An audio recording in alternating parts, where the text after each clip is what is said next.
Welcome to the Nonprofit Hero Factory, a weekly live video broadcast and podcast, where we'll be helping nonprofit leaders and innovators create more heroes for their cause and a better world for all of us. Da-ding.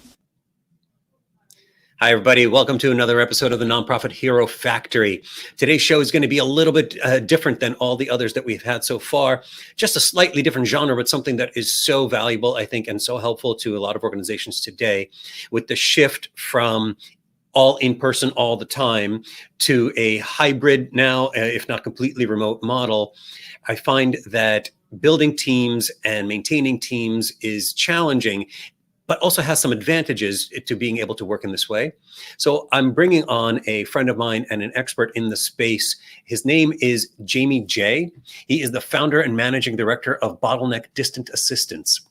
Jaime has been sourcing DAs, as he calls them, from the Philippines since 2006. And Bottleneck is a team of remote-based professionals dedicated to assisting ambitious leaders to identify, hire, and cultivate remote team members.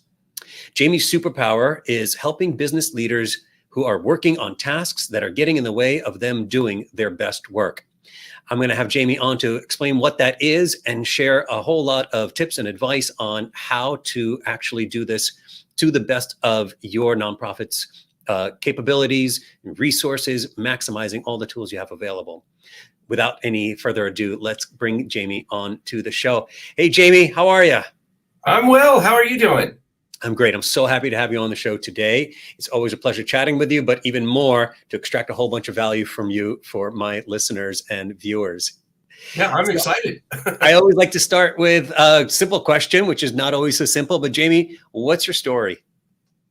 So my story is I started business-wise. I started sourcing assistance from the Philippines. What I mean sourcing is identifying and hiring from the Philippines back in 2006.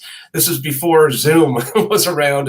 Websites were very slow back then, so it was a little bit more challenging. But I just fell in love with the opportunity that we could be so far apart, yet get so much stuff done and be so productive.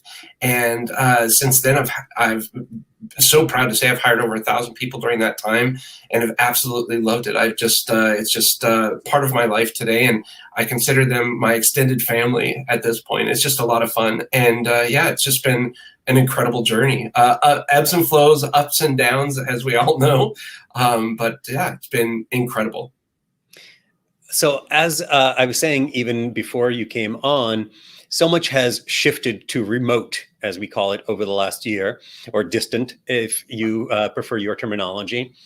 It feels like whether a staff member is down the block or around the world, it's almost arbitrary at this point, because while there are some time zone issues, perhaps, and maybe we could even talk about that, there are no differences with technology of how we can appear in a virtual room together or how we can collaborate. So I'd really love to pick your brain on that. Have you found that there's a greater shift? Are you witnessing a greater shift to remote work? Absolutely. So there was a book written by Jeffrey Green called Crossing the Chasm. And while this doesn't actually relate to what happened in that book, there's a graph in there that kind of looks like a camel's back. And it's about 2% of the people are innovators. You and me, people that start their own nonprofits. We're innovating. We're creating something new that never existed before.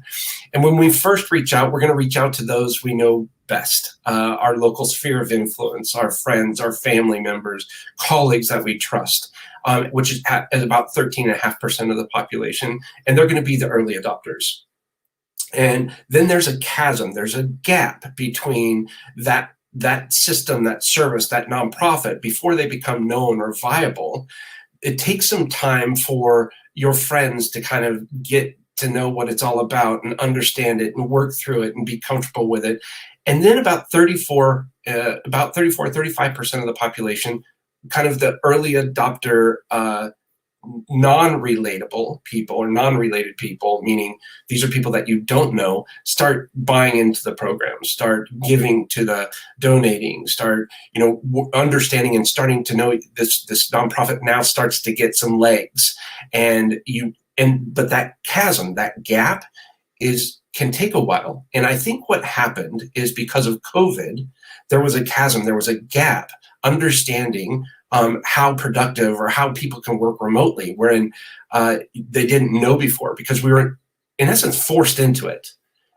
There was a lot of companies that didn't have work from home policies. Now they do, because we were forced into it.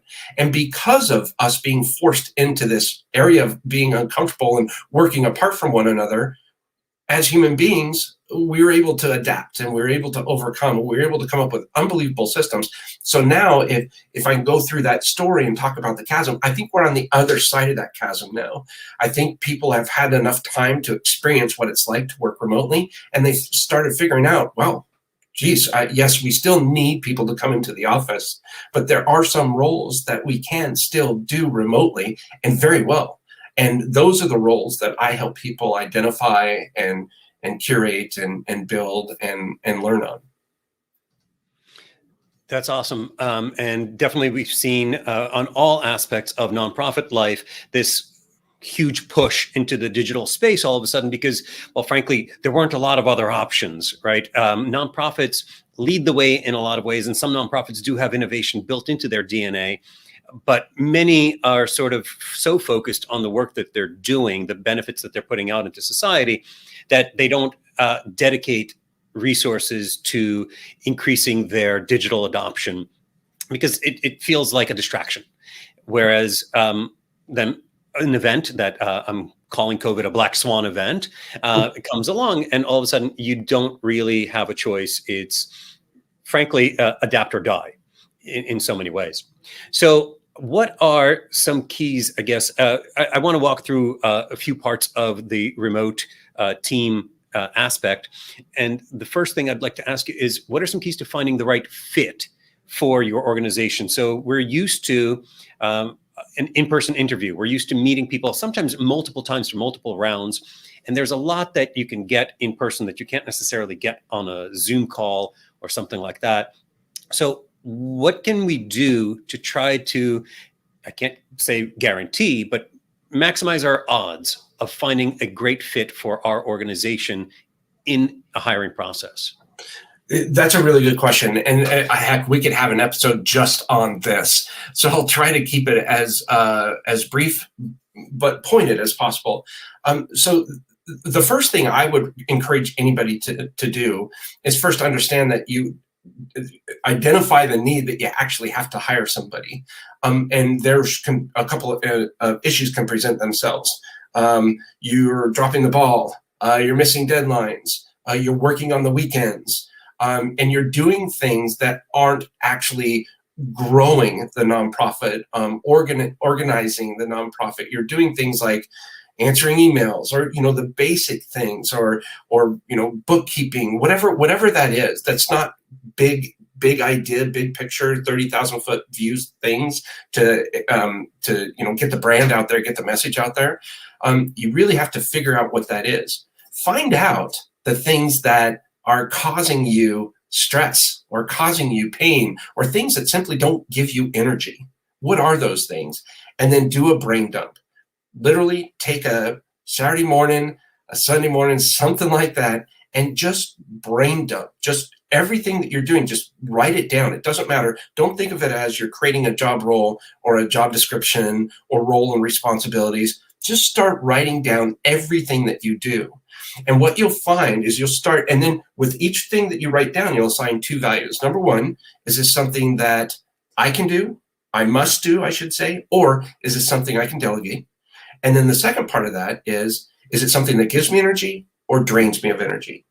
Now, all of a sudden, you can create a subset list of tasks that you do that do not give you energy and is something that you can ultimately delegate to someone else. Then you'll take those lists and kind of put them into different roles. This could be administrative. This could be bookkeeping. This could be, technology, maybe development or design, whatever that is. And you can start kind of putting those out there. And then you start looking at all the things that you're doing that another person could come in and take over for you. And you'll start seeing how many things that you're doing that aren't really tasks that you should be focusing on. You shouldn't be spending your time. Now, if you're in a nonprofit, hopefully you're very passionate about that project. But there are stressors in every single role, right? So as long as you can maintain that 80-20%, 80% of the time you're doing something that you're super passionate about, 20% of the time you got to grind through it, but you're doing it because there's a vision or a mission that you're obtaining. There's objectives and goals out there that you want to do. So that's one of the things that I would do to really help people understand what roles and how you can delegate and how you can find somebody. Jaime, I want to just pause you there for a second, because I think that is absolutely invaluable for people to know. It sounds though like you're focusing on a nonprofit leader, perhaps, that needs an assistant, or anybody in the organization that needs to delegate certain tasks. Recently, for example, a lot of organizations have had to start entire new programs or expand based on needs that they found in their community. So I don't want it to just focus on bringing in someone at a lower level of tasks that you no longer want to do or don't get joy from doing. But it's also people on a senior level. You might need a new marketing person because suddenly you're more focused on digital. So I just want to be sure that we're focusing on a broader range of the type of people that you might want to hire. Yeah, that's a really good point. No matter who it is, you still need to do that brain dump. You still need to plan for the tasks that need to be done by that role at whatever level it is. Because if you don't take that first step to actually plan it and think about it and just do a brain dump, it's really hard to find somebody, because you talked about finding the right fit. And in order to be able to do that, you need to first do a brain dump to kind of get your thoughts out there. And then when you're creating the job description, which we call a job role and responsibilities, now all of a sudden you're a little bit more targeted on who it is that you're looking for. Of course, you want to allow for vision and mission and search for that right fit. And we can do that by all kinds of different profiles assessments, like a DISC assessment, or there's a bunch of different personality profile tools out there that you can use that are super I absolutely love them, because there's a cultural fit that needs to happen here. So you have to be really intentional about that. But that brain dump is going to really, really reward you well to start that process off. All right, great. So we have our job description, which I think a lot of organizations, they've hired before, and they know how to create a decent job description. Now, how do we translate that to something that how do we take that then and start meeting and interviewing candidates? What should we be? Is there anything different that we can or should be doing in a virtual meeting setting when we're looking for a candidate that we can't or don't need to do in an in-person? So I've gotten so comfortable with the virtual meetings that it seems strange to me that there's actual real meetings in person and stuff like that. I don't, obviously you want to make sure that these people are dressed to the part, and present themselves well, because they're going to be representing the brand that is the nonprofit. But I think it's all about knowing what questions to ask. And one of the best questions, I think, is an incredible question for figuring out whether or not a person is a really good fit, is asking this person, what are you going to be doing next after you leave our nonprofit? Like, what is your dream? Where do you want to get to? And what's really neat about that, you'll find that when you ask this question, there's usually a pause, like, I'm sorry, what? Or something like that, because they're applying to work at this organization, right? How can they, this is a really good thing for setting the tone that we're going to talk about here for vulnerability and stuff like that. But what's nice about that is you find out what really drives this person. Where do they want to get to? And hopefully you can be the mechanism, the vehicle that either gets them there or provides the role for them that they want to do in the future in your organization. And that's a really strong tool, because sometimes what you'll find is when you're hiring for a certain role, they might fit in another role even better. So it's a really good question to ask. And I think, you know, I know this is kind of aside from your question there, but I don't see a big difference between the virtual and in person. But I think asking the right questions are really going to help. I think that's a totally fair answer. And the technology has come far enough along that the differences between an in-person and a video meeting, like even this one, are getting reduced. It does still, of course, we connect differently when we're in person than we do in a virtual space. So I was just wondering if you had any tips for forming a connection, testing a connection. There are a couple tips too, and we do this a lot of times before our interviews. We'll send out to our candidates, and we'll say, make sure there's no animals in the background. You have a good quality mic. And the reason why we do this is because we want to make sure, number one, can they follow instruction?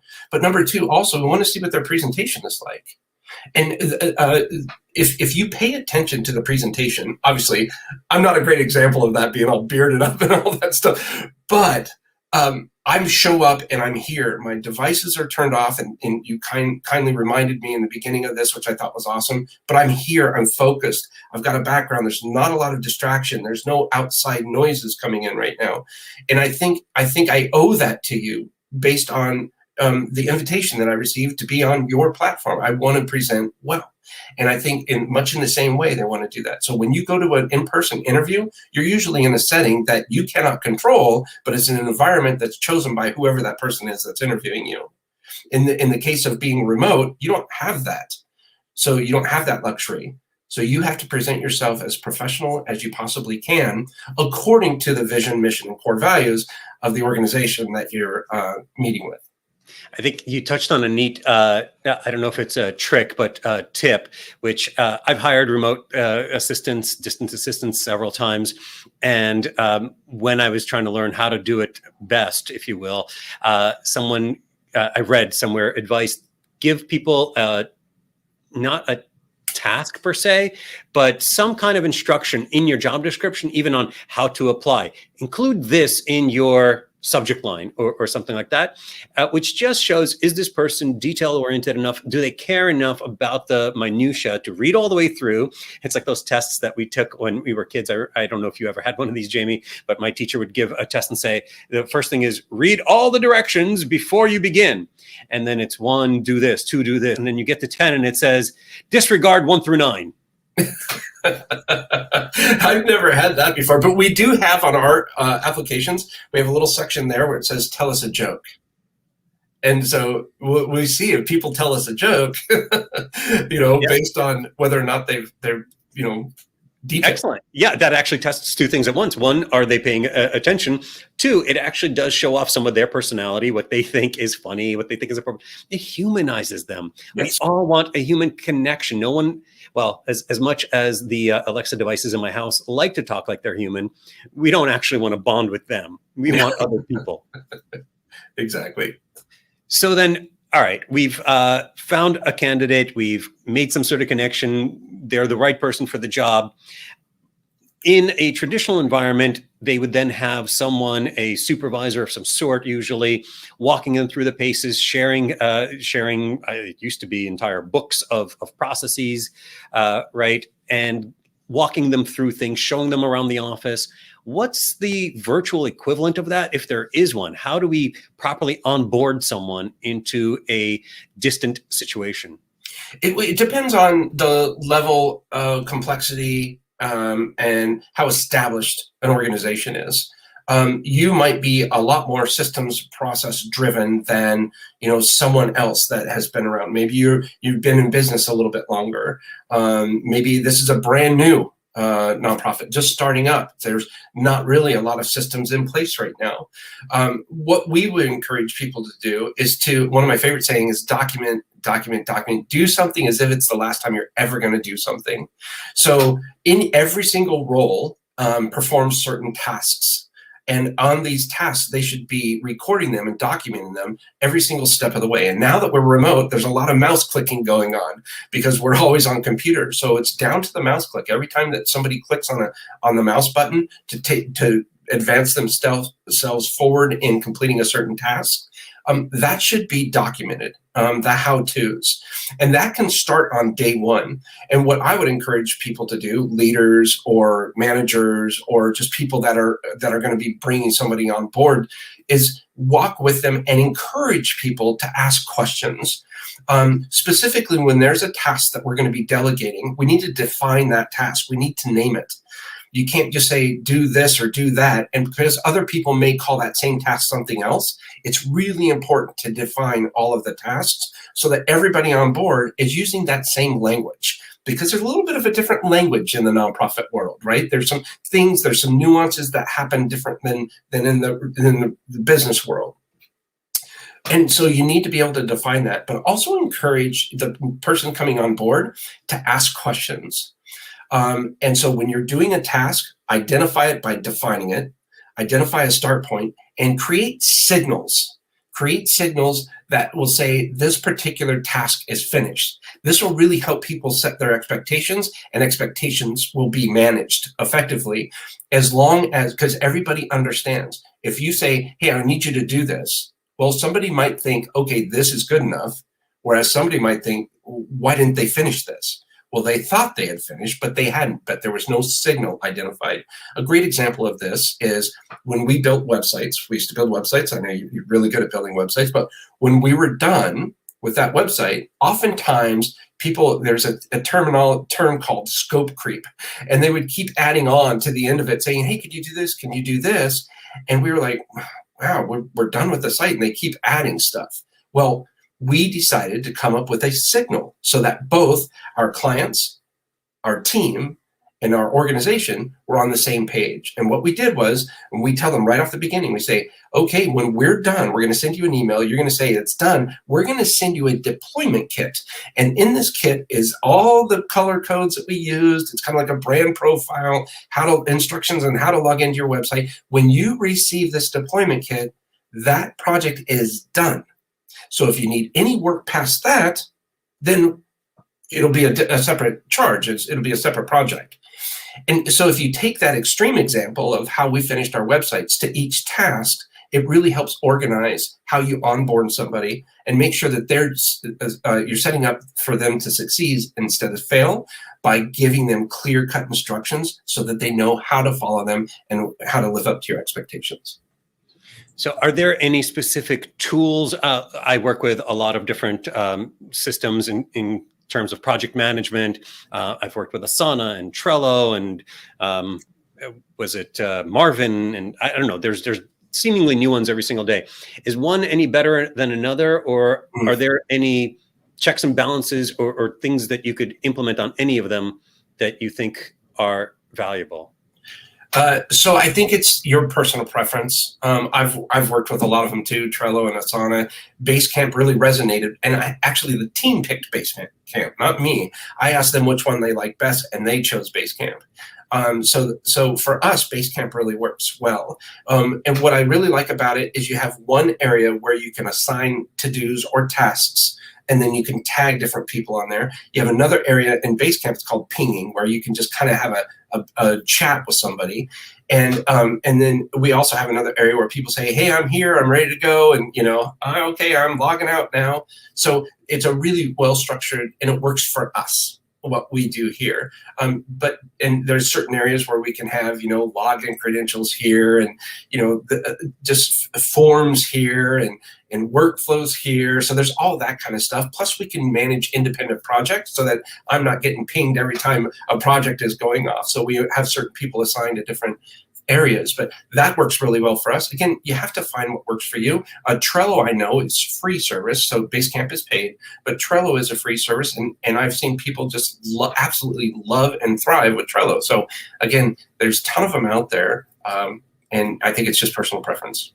Yeah, Asana actually has a great free plan for nonprofits, and nonprofits get great discounts on a lot of tools out there, and that's my go-to. But there are so many similarities and overlaps. I think that's an excellent idea to, put it out to the team. Which way of working do you prefer? And some of these tools might adapt better to them than others. One thing that you said earlier sparked a thought as well, which is you're documenting these processes. Where do they all live? Is there some sort of a knowledge base that you compile for your organization? And I think that would be a really powerful tool for people to have. I know whenever you go on a website, for example, and you're searching for help, you'll oftentimes wind up on their knowledge base. There could be public-facing ones, but there are also internal, private ones that are a great resource, so that if you can't just walk down the hall and ask so-and-so, oh, by the way, where do we keep the this or that? Now you have a virtual version of that, and then maybe even be able to ask questions as well. Do you guys do something like that? I think you actually do that in Basecamp as well, don't you? We do, and we have a place that's called Workflows, and then the workflows are broken down, and we created what we have as a workflow manual. And I highly encourage people to do this. A case in point, I worked at a Fortune 100 company, and I turned to the person next to me, and I tapped on the shoulder, hey, how do I do this? We had ACT, if you remember ACT back in the day. We had ACT, it was like a CRM, it was like a database tool. And I asked them how to do this. And he said, oh, do this and this and this. And then about a week later, I said, I am so sorry. How did you do that again? And so it wasted time. And I didn't realize how valuable that little interaction was as far as the time is concerned. So what we do is we document everything and put it into a manual. And so that way we can go with a table of contents. You can click on it and say, how do I do X? You can click there and it'll give you a step by step. And then for certain things, that's the what if, the workflows, or the how to, the workflows. So this is how you do something, 1, 2, 3. We also have where there's decision making, and those are the what ifs. And we do those in another program called Lucid Charts, where we kind of mind map out things where if for some reason this instant occurs here, do this. If it doesn't occur here, do this. And so it helps us with making decisions, so we don't have to ask people constantly, what should I do here? Now, that takes time to put in there, but every time someone asks me a question, I'm able to present an answer to them, and then immediately after that say, let's make sure to update our process on that. So it's always going, because processes, systems are living, breathing documents. I think that's amazing that that you guys do that, and I do think that every organization really should. Even as a entrepreneur, solopreneur, I find that is increasingly important, and partly thanks to you and the way that you've helped me systematize some of the things that I do. So now that, let's say, we've onboarded someone, how do we keep that team mentality, that sense of camaraderie going? Right? We don't have our happy hours. We don't have our water coolers, although there are some apps that I think are actually really great for simulating a water cooler environment or communal environment. What do you guys do or how do you advise organizations to keep that sense alive when we're all in a remote or hybrid world? Well, if anybody knows me, they know I'm a huge fan of maintaining and creating and maintaining a positive company culture. And so there's a lot of things that you can do. Number one is get people involved.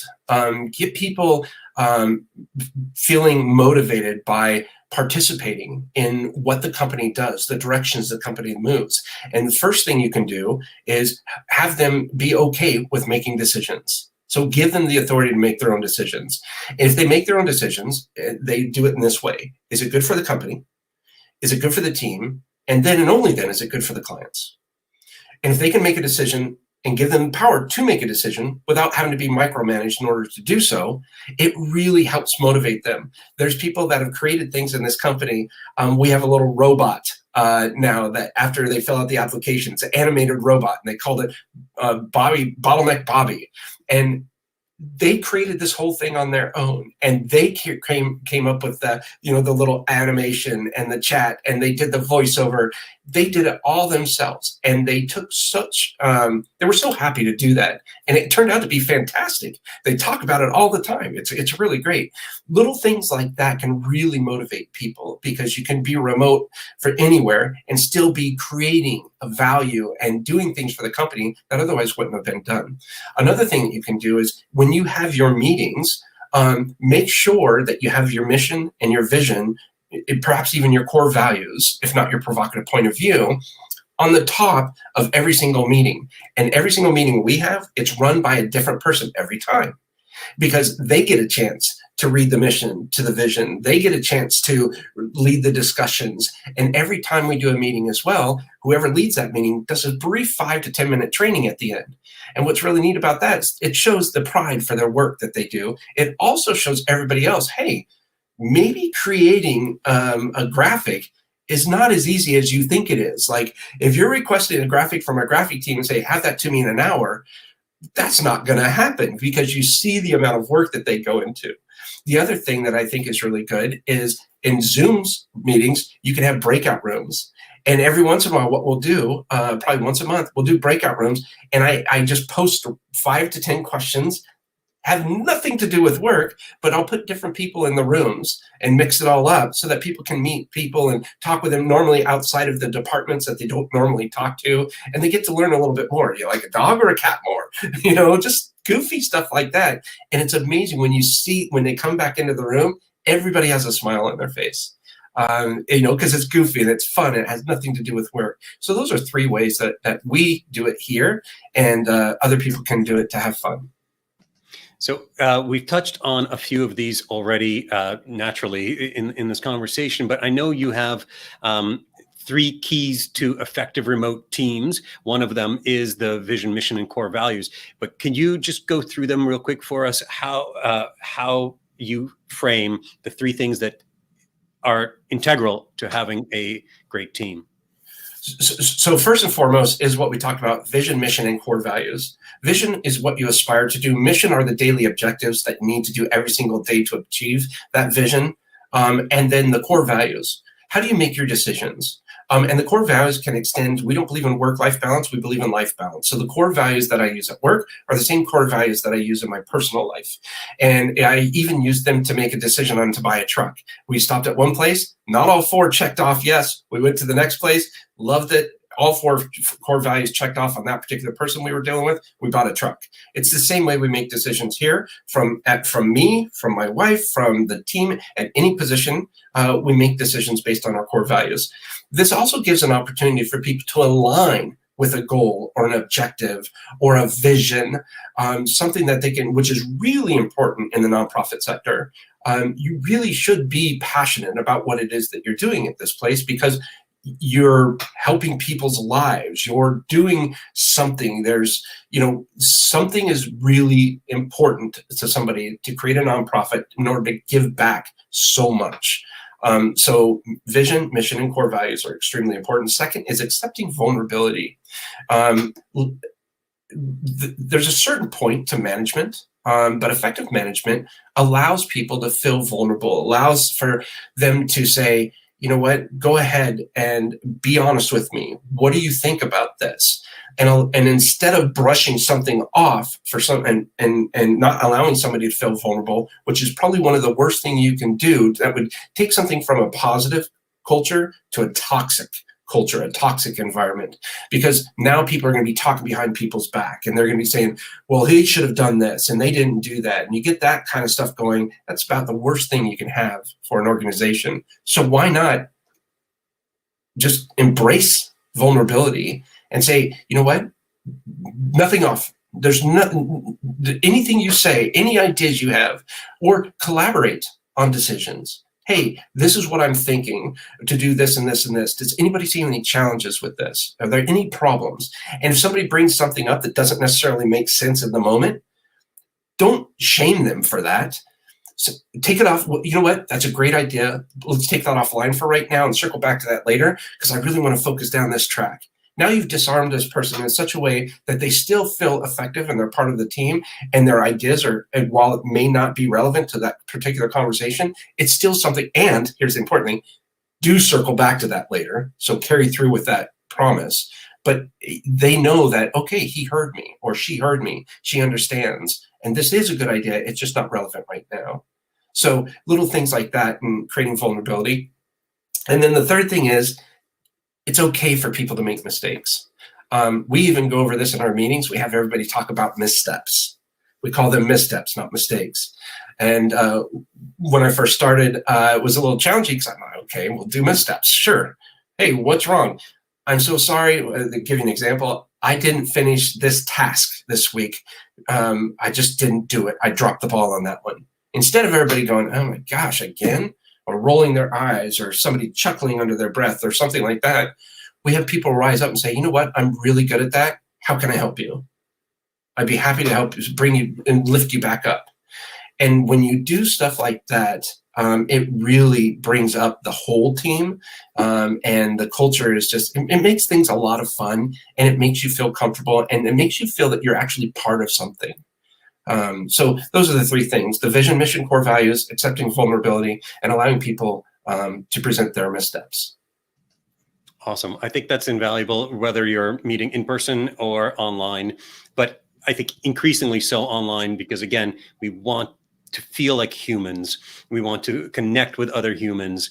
So it's all of those things will help us align ourselves and connect on a personal level. So I love all those things. Thank you for sharing that. I know that you have a lot of tools that you guys use, some of which we touched on today, some others that you recommended, and we're going to put them all out in our show notes so that people can quickly jump off and check out the types of tools that you use and other remote tools that are out there.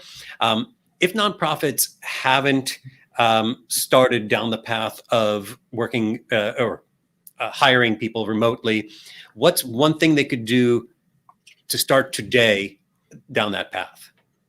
I would say, going back to my earlier comment, would be to do a brain dump. And part of doing that brain dump is preparing for that brain dump. So take some time. If you're going to do it in the office, let people know, hey, do not bother me. Schedule yourself an appointment. If you're going to do it at home, let your family know, let the kids know, let the wife, the husband, let your siblings, whomever is there, let them know, during this time, from this time to this time, I just need some silence, and I'm doing some work. But this does two things. Number one, it lets people know that, hey, you're letting me know in advance, so this is a plan. There's no surprises. I'm not going to make anybody upset. And number two, it lets them know how important this is for you. And since you're planning this in advance, people will be more accepting of that. But take this time with your glass of orange juice or a cup of coffee or whatever it is, and just brain dump on what it is that you think can make things better for this organization, and start putting that list together. That's probably the number one thing you can do right now. Schedule yourself some time to start planning for the position. Awesome. And if people want to get in touch with you, how should they follow up? You could just go to bottleneck.online. That's our website there. And anyone would be happy to chat with them and answer any questions. And I really appreciate it. Thank you. That's awesome, Jaime. Thank you so much for coming in and dropping all that knowledge and wisdom on us on how to work with remote teams. It applies whether your team is remote or not. All of these at their core are just sound management and community principles that I think a lot of nonprofits already strive for. And I think what you are recommending is going to help take them to the next level. So thank you so much for joining us today. Thank you, Boris. And thank you, everybody, for tuning in to another session of the Nonprofit Hero Factory. We'll see you again next week. Have a great week. Bye-bye. Thank you all for watching and listening to the Nonprofit Hero Factory. We hope this episode has given you some ideas and strategies for creating more heroes for your cause and a better world for all of us. Please be sure to subscribe to this show on YouTube, Facebook, iTunes, Spotify, or your favorite podcast platform. And let us know what you think by leaving a review.